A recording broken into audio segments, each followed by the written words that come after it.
Ima Manipur gi manung da cheliba turel singi manung da Nambul turel na apikpa masung atenba ichel oirabasu Ima Manipur gi oina maru oiba turel amani haibasi miyamna khange.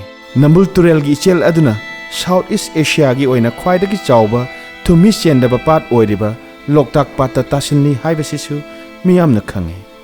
Report amada kangchup chingsange litan wifi kauba mafamdagi haurakpi Nambul turel gi ichelna Manipur gi Imphal West amasung Bishnupur district fauna apunba kilometer yankhai mari sangna chenlaga Loktak ima gi ipakta tasinki.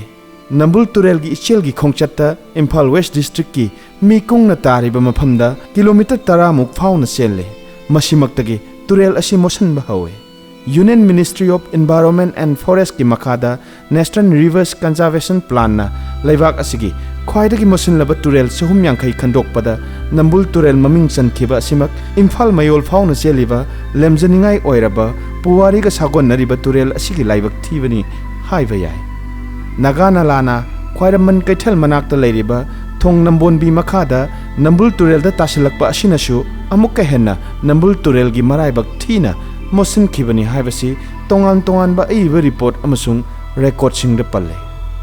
1960s ki aroiba matam aduai phawbada Nambul turel gi maril asida sugunu dagi hida lalol etiki pot puduna laklambagi wari na singba leire.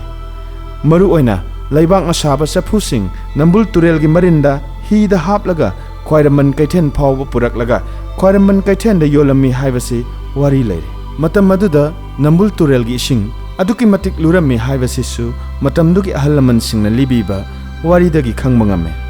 Adubu haujik amasung haukiba sahi kharagi mamangdagi Nambul turel gi ising siznaba yadana motlaba ising oikibani. Nambul turel dagi sareng khoibi ngatup nganoi ngaten nganaf amasung ngasep marang kaina pharami haibasi achumbo oirame. Adubu haujikti mosinlaba isingi ichel adugi marak asidagi nga singasi tapna mangki amasung mutki haibasi khangi. Amju amasung Directorate of Environment and Climate Change anina khusamnaduna Sep Nambul River haina mingtholduna thong Nambol bidagi yangoi karong phawba higi khongchat amashinduna Nambul turel kandaba yade haiduna media campaign haukibalai. Tongan ba report ki matung inna kangchup chingsangdagi maru oina ichel ahum haibadi Abulok Luwangli amasung singda kaubi ichel ahum asina punsinnaduna Nambul turel semlakpagi wari khangbangamme. Maru oina iroi sembadagina hairangoi thong phawbada Nambul turel gi khwaidagi mosin mafam oi haina tongan ba report ta panle. Chaurangna Imphal manunggi drain amasung canal humdrani thoina Nambul turel na punna tasinle. Department of Environment and Climate Change na nodal agency oiduna Central Government gi senthang makada Rejuvenation and Conservation of Nambul River haiduna Nambul turel sengtokpagi thabak haukiba laike.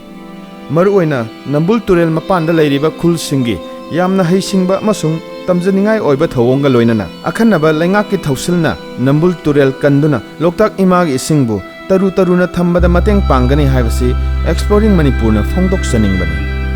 Marak asidane Exploring Manipur na satliba sahi 2023 gi March tha asigi aroiba nomaijing numitta yangoi karong phawba miyamga punna chatminaduna Nambul turel gi ichel gi loifam Loktak mapal adu yengingba phawrakpasu miyam punna saruk yaminaduna yengminase amasung khangminase pumnamakpu thagatchari.